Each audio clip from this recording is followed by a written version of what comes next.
वो चंपत राय जो राम जन्मभूमि आंदोलन के समय से मंदिर निर्माण के सबसे बड़े चेहरों में से एक रहे, उन्होंने और ट्रस्टी अनिल मिश्रा ने अपने पदों से इस्तीफा देकर कुछ दिन पहले सबको चौंका दिया और अब सोमवार 6 जुलाई को करीब 3 घंटे तक चली गहमा गहमी भरी बैठक में दोनों का इस्तीफा मंजूर कर लिया गया।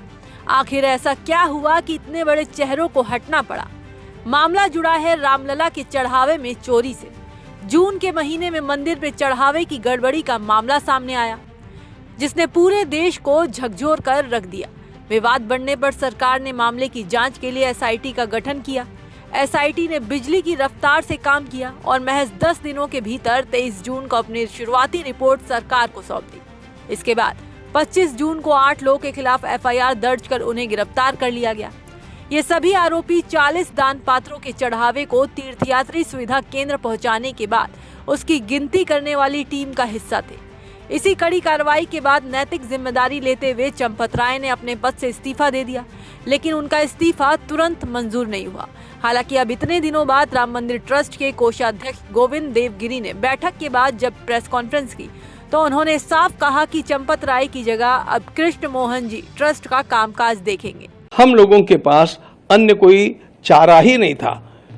उन्होंने स्वयं इस बात को हमें मूल क्लॉजेस को पढ़ करके दिखा करके समझाया कि you have got no choice. जब ये त्यागपत्र दे दिया है तो आपको उसको स्वीकार करना अस्वीकार करना ये बात आपके हाथ में नहीं है। अब उसको हम लोगों को मान ही लेना चाहिए।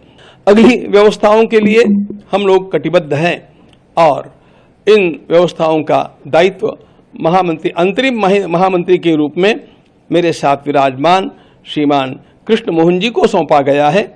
वे अपने साथ कुछ साथियों को स्वयं चुन करके और उनके साथ मिलकर के इस काम का निष्पादन करेंगे। अब सवाल ये है कि चंपत राय की जगह राम मंदिर ट्रस्ट का जो कामकाज संभालेंगे कृष्ण मोहन, वो है कौन? 73 साल के कृष्ण मोहन कोई साधारण शख्सियत नहीं है। वो भारतीय वन सेवा IFS के पूर्व अधिकारी रह चुके हैं और वर्तमान में RSS के पूर्वी उत्तर प्रदेश के क्षेत्र संघ चालक यानी क्षेत्र प्रभारी हैं। उन्हें पिछले साल ही कामेश्वर चौपाल की जगह ट्रस्ट का मेंबर बनाया गया था। हरदोई के रहने वाले कृष्ण मोहन को उनकी साफ सुथरी छवि और प्रशासनिक अनुभव के लिए जाना जाता है। जिम्मेदारी मिलते ही कृष्ण मोहन ने कड़े तेवर दिखाए। उन्होंने कहा कि प्रबंधन में कुछ खामियां रह गई थी, जिसका फायदा कुछ लोगों ने उठाया। उनकी प्राथमिकता होगी कि हर दोषी को कड़ी सजा मिले।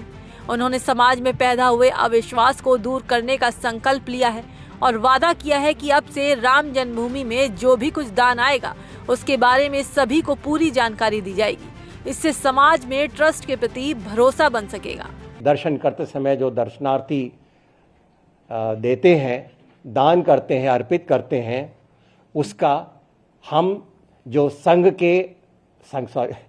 जो न्यास के एम्स एंड ऑब्जेक्टिव्स हैं उसको ध्यान में रखते हुए उस लक्ष्य की प्राप्ति के लिए जो भी करना है हम उसको उसी को करेंगे और पारदर्शी रूप से करेंगे। सभी को बताया जाएगा बाद में जब हो जाता है, क्योंकि बीच में उस तरफ की जानकारी कुछ प्रोसेस में होता तब न कह करके पूरा जब बन जाता है उसको पूरे पारदर्शी ढंग से इस बात को कहा जाएगा, दिखाया जाएगा, सभी को बताया जाएगा। तो राम मंदिर में चढ़ावा चोरी केस में चंपत राय फंस ही गए। अब उनकी जगह राम मंदिर ट्रस्ट का ट्रस्ट बढ़ाने के लिए आ गए हैं कृष्ण मोहन। तो राम मंदिर ट्रस्ट के इस फैसले से आप सहमत हैं या नहीं, हमें अपनी राय कमेंट में जरूर दें।